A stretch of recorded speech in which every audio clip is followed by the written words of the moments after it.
Periods కనుక వస్తే ఏమైనా దోషాలు ఏమన్నా వస్తూ ఉంటాయంటారా? ఎలాంటి జాగ్రత్తలు ఒకటి తీసుకోవాలంటారు? గుర్తుపెట్టుకోండి. ఇంట్లో ఏ పూజలైనా సరే, ఏ పూజలు జరుగుతున్నా సరే, ఏ వ్రతాలు జరుగుతున్నా సరే, ఆడపిల్లకి నెలసరి వచ్చినప్పుడు తప్పకుండా వారి ప్రత్యేక గదిలో ఉండాల్సిందే. అంటే పూజ ఆపాల్సిన అవసరం లేదు. పూజ ఆపాల్సిన అవసరం లేదు.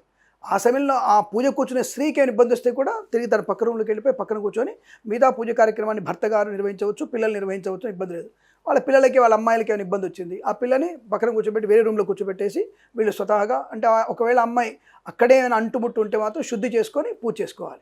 అక్కడ అంటుకోలేదు, తప్పకుండా దూరంగానే ఉంది అనుకున్నప్పుడు అమ్మాయిని దూరంగా కూర్చోబెట్టి వీళ్ళు పూజ పూర్తి చేసుకోవాలి తప్ప పూజ ఆపాల్సిన అవసరం లేదు. ఇంట్లో నవరాత్రులు కానీ 3 రోజులు కానీ ఒకరోజు కానీ పూజ చేసుకోవచ్చు. కానీ అమ్మాయి ఆ దేవుడి గది వద్దకు రాకుండా ఉండాలి. ఇట్లా సమాజంలో అతి చేస్తే కూడా పిల్లలకి ఇబ్బంది ఏర్పడుతుంది.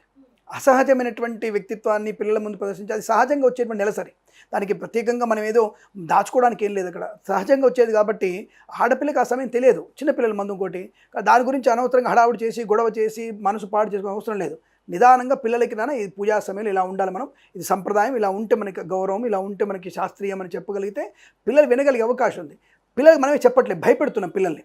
ఆ పిల్లలు భయపెట్టడం వల్ల పూజ అనేది మానేస్తున్నారు. కాబట్టి భయపెట్టకుండా, వాళ్ళని కంగారు పెట్టకుండా సంప్రదాయాన్ని వాళ్ళు చెప్తే తప్పకుండా చేస్తే అలాంటి ఇబ్బంది లేకుండా మనం చూసుకోవచ్చు. దానికి ఇబ్బంది కానీ పూజలు ఆపుకోవడం, మొత్తం ఆపేసేయడం, అరవడం, కరవడం అనేది కరెక్ట్ కాదన్న విషయం గుర్తుపెట్టుకోండి.